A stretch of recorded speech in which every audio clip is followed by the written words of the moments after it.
Eu sunt Cosmin, iar astăzi o să vă prezentăm primul vlog despre activitatea paranormală. O să cercetăm în trasere de 20 sau de 30 de episoade aceste două case, cam vedeți și voi cum sunt depărțite, și se zice că au murit câțiva oameni pe aici. O să începem să filmăm.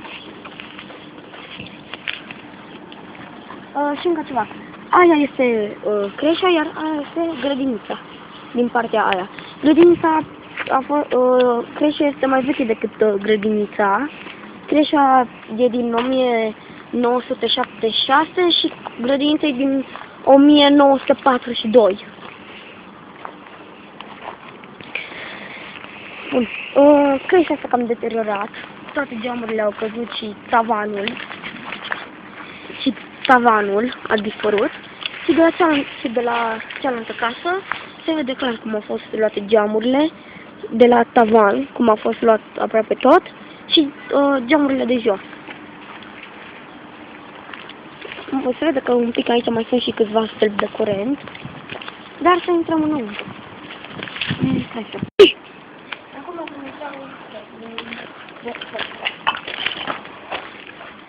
După cum puteți vedea, locul este foarte deteriorat și cam există riscul să cadă și în camerele acestea nu putem intra, așa că vom arăta doar o parte din locul ăsta, pentru că oamenii care stau pe aici nu ne lasă să intrăm și nu, asta e, nici noi n-am fi vrut să ne riscăm viețile.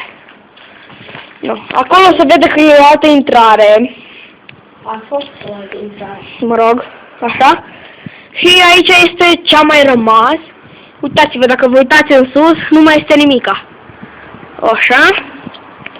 Ok. Aici este un zid spart. Aici este un zid spart care duce în celelalte camere. Apoi, dacă mergem un pic mai așa, la fel.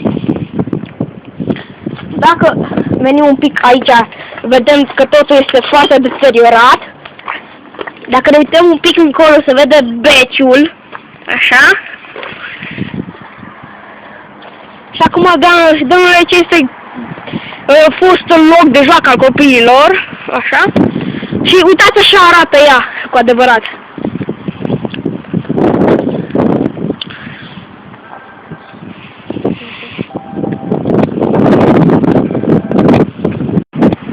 Ok, deci, după cum puteți vedea, este această intrare.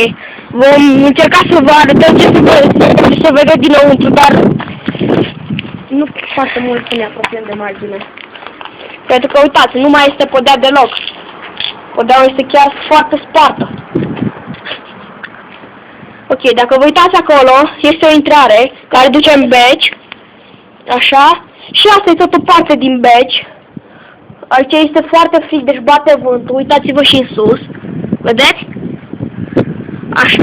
Acum vom merge ușor să vedem toaleta.